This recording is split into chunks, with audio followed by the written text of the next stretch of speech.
बलांगीर जिला खपराखोल पुलिस विश्वस्त सूत्ररू खबर पाई हैदराबाद को चालाण हेउथिबा 16 जन दादन श्रमिकों को उद्धार करिछि।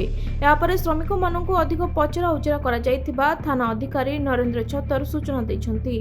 उद्धार श्रमिक मानक निज निज गाँ को पुलिस पठाई देथिबा बेले श्रमिक मानक मध्यरे 6 जन पुरुष 5 जन महिला और 4 जन नाबालक और जणे बालिका थिबा जणा पड़िछि।